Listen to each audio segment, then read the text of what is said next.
اب ان کی سننے کو تیار نہیں، ان کی ماننے کو تیار نہیں، ان سے پوچھنے کو تیار نہیں، من مانی کرنے لگے، گنڈے بدماش چور آ گئے، کام نہیں کرنے دیا. ہمارے بڑوں نے بھی مرکز چھوڑ دیا، نکل گئے وہاں سے. حضرت علی نے دیکھا کہ مدینے میں اب دین کا کام کرنا بہت مشکل ہے، آپ نے دین کا کام لیا، کوفہ چلے گئے.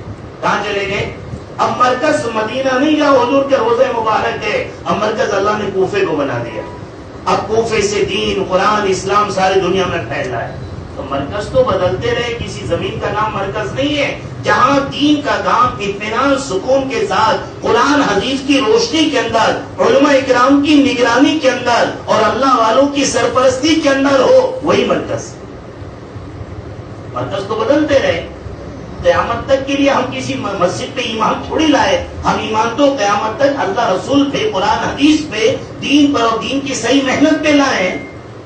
کسی جگہ سے خالی محبت کرنا یہ عقل کی بات نہیں ہے. کسی شخص سے محبت کرنا کہ سارے علماء اس کے خلاف ہوں، سارے اللہ والے اس کے خلاف ہوں، اور وہ قرآن کے خلاف بولے اور وہ حدیث کے خلاف بولے، وہ انبیاء علیہ السلام کی شان میں گستاخی کرے، نہیں وہ تو ہمارے بڑے ہیں. تو بھائی تمہارا عقل کا اندھا پن ہے، پاگل پن ہے. ہمارے بڑے تو وہ ہیں جو قرآن حدیث کی روشنی میں چلے، ہمارے بڑے وہ ہیں جو اللہ رسول کی رہبری کے اندر چلے، ہمارے بڑے وہ ہیں جو علماء کرام کی سرپرستی نگرانی میں چلے. یہ سارے بڑے بڑے مدارس مخالف ہوں، سارے اللہ والے مخالف ہوں، اور ساری دنیا کے علماء مخالف ہوں، اور ہمارے بڑے. تو ہم ایمان کسی شخص میں نہیں لائے، ہم ایمان اللہ رسول پہ لائے. اس سے میرے بزرگوں بھائیوں، یہ کام اللہ نے دیا، بہت پیارا آسان کام ہے. اللہ پاک اس کو سمجھنے کی توفیق دے اور اندھی تقلید سے اللہ بچائے.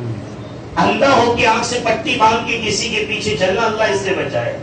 ہمارے ہندوستان میں ایک زمانہ تھا کہ اللہ نے اجمیر کو مرکز بنایا تھا پورے ہندوستان کا. خواجہ معین الدین چشتی رحمۃ اللہ علیہ لے کر آئے دین کی محنت، اجمیر شروع کی. ہندوستان میں کلمہ، ایمان، نماز اتنا پھیلا اجمیر شریف سے. لیکن آج اس کو مرکز آپ مانو گے؟ جو ہو رہا ہے وہ کرو گے؟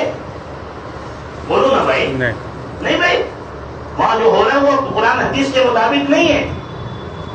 اللہ نے مرکز نظام الدین کو بنایا تھا، نظام الدین اولیاء رحمۃ اللہ علیہ کے وقت میں، کہ جو آتا تھا حضرت نظام الدین اولیاء رحمۃ اللہ علیہ سے کلمہ سیکھ رہا ہے، نماز سیکھ رہا ہے، دین سیکھ رہا ہے. پورے ہندوستان میں دین، قرآن، ایمان نظام الدین اولیاء رحمۃ اللہ علیہ کے ہاتھوں سے پھیل رہا ہے. اب جو وہاں ہو رہا ہے وہ کرو گے پوجا پاٹ؟ میرے بزرگوں بھائیوں، ہمارے لیے کوئی بلڈنگ، کوئی مرکز نہیں ہے. جہاں دین کی محنت قرآن حدیث کی روشنی میں، علماء اکرام کی سرپرستی میں، اللہ والوں کی نگرانی میں ہو، اور اللہ والے جہاں بیٹھ کر دین کا کام شروع کر دیں، وہی مرکز. اس زمانے میں ہم 1968 سے نظام الدین جا رہے ہیں، آج سے نہیں جا رہے. ہمارا بچپن، ہماری جوانی پوری نظام الدین میں گزری ہے. مولانا عبید اللہ صاحب رحمۃ اللہ علیہ بلیابی بہت بڑے اللہ والے تھے. وہ وہی بیان کرتے تھے کہ بھائیو، اس کو مرکز عالم کا مت کہا کرو، یہ بنگلے والی مسجد ہے. مرکز تو ہمارا بیت اللہ ہے. مرکز تو ہمارا قیامت تک کا جو مرکز ہے وہ تو بیت اللہ ہے. اس کو بنگلے والی مسجد کہو، عالم کا مرکز مت کہو. میرے بزرگوں، بھائیو، دوستو، اس لیے ہم چاہتے ہیں کہ ہمارے یہاں بھی یہ دین کی محنت علماء اکرام کی سرپرستی میں، اللہ والوں کی نگرانی میں، قرآن حدیث کی روشنی میں چلے. اللہ پاک اس کے لیے ہمیں آپ کو سب کو قبول فرما لے. جس زمانے کے اندر ماحول نہیں ہوتا، فضا نہیں ہوتی، اس زمانے میں کوئی اللہ کا شعر اگر کھڑا ہو جائے، اس کا مقام بہت اونچا، اس کے درجات بہت اونچے. کسی جگہ کو اللہ اس کے لیے منتخب کر لے کہ بھائی یہاں سے صحیح دین کی محنت، حضرت مولانا الیاس صاحب رحمۃ اللہ والی تبلیغ، مولانا الیاس صاحب رحمۃ اللہ والا کام، مولانا یوسف صاحب رحمۃ اللہ علیہ والا کام، مولانا انعام الحسن صاحب، یہ 3 دور بہترین دور گزرے، جن دوروں میں کوئی جھگڑے نہیں، کوئی خلفشار نہیں، کوئی انتشار نہیں. جن دوروں کے اندر اللہ نے امریکہ کے گورے کاروں کو بھی ایک کر دیا، حکومت پریشان ہو گئی. ان کو ایک کرنے والا کون سا جادو ہے؟ بولے مولانا الیاس صاحب رحمۃ اللہ علیہ والی تبلیغ. میرے بزرگوں، جب یہ کام اپنی روح سے ہٹنے لگا، اب نفرتیں، دشمنیاں، عداوتیں شروع ہو گئی. ہم یہ چاہتے ہیں کہ پھر ایک مجمع ایسا تیار ہو جائے جو مولانا الیاس صاحب رحمۃ اللہ علیہ والی تبلیغ کو زندہ کرے.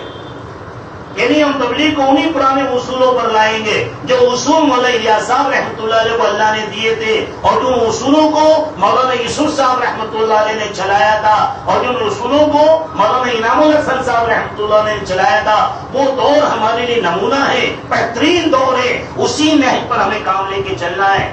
اس کی یہ مجمع نیت کر لیں انشاءاللہ، جو بھائی کریں گے کام سیدھا سادہ آسان ہے، اس میں کوئی ہیر پھیر نہیں، کوئی دعوت دبچ نہیں، اس میں کوئی سیاست نہیں، کوئی چالاکی 420 نہیں۔ میرے بزرگوں جو کرے گا خدا اس سے نمٹ لے۔ اب تو جھوٹ مکر فریب اتنا چل رہا ہے کہ اللہ ہم سب کی حفاظت کرے۔ دین جھوٹ سے نہیں پھیلتا، دین تو سچ سے پھیلتا ہے۔ آپ امت کو کب تک اندھیرے میں رکھو گے، کب تک گمراہ کرو گے، کب تک ان کو صحیح قرآن صحیح حدیث صحیح دین نہیں پہنچاؤ گے اور صحیح کام نہیں سمجھاؤ گے؟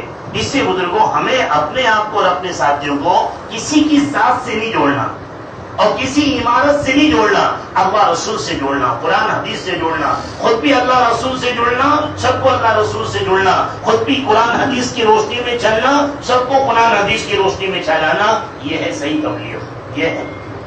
اس کے لیے اللہ کا شکر ہے پوری دنیا کے علماء اور پوری دنیا کے مشائخ الحمدللہ شورائی نظام کے ساتھ ہیں کہ بھئی ہمارے جو بزرگ بڑے ہندوستان کے اپنے دین کی محنت کو مولانا الیاس صاحب رحمۃ اللہ علیہ والی ترتیب پہ لے کے چلنا یہ صحیح۔ باقی سارے مدرسے والے، سارے علماء، سارے اللہ والے سب پریشان ہیں کہ کیا تبلیغ تھی، کیا ہو گئی، ایسی نظر لگ گئی۔ میرے بزرگوں یہ مجمع تو نیت کرے کہ صحیح کام ہم کریں گے انشاءاللہ، اور صحیح کام لوگوں کو سمجھائیں گے انشاءاللہ۔ اور کام کیا ہے؟ اپنا ایمان ٹھیک کرو، اپنی نماز ٹھیک کرو، اپنے اخلاق ٹھیک کرو، اپنی زندگی ٹھیک کرو، اس کا نام تبلیغ۔ بستر لے کے پھرو، اس کا نام تبلیغ تھوڑی ہے۔ بڑا پنڈال، بڑا مجمع جمع کرو، اس کا نام تبلیغ تھوڑی ہے۔ ہر ایک اپنے ایمان بنانے کی فکر میں ہو، ہر ایک اپنی نماز کو بڑھیا بنانے کی فکر میں ہو، ہر ایک اپنے اخلاق کو اچھے بنانے کی فکر میں ہو، ہر ایک اپنے معاملات صاف کرنے کی فکر میں ہو، ہر ایک موت سے پہلے اپنی زندگی صاف ستھری کر کے اچھی بنا کے اللہ کے پاس چلا جاوے اور اپنے گھر میں دین کا ماحول چھوڑ کے جاوے تاکہ گھر میں نمازیں پڑھی جائیں اور نمازوں کی نورانیت قبر کے اندر پہنچے، گھر میں قرآن کی تلاوت ہو۔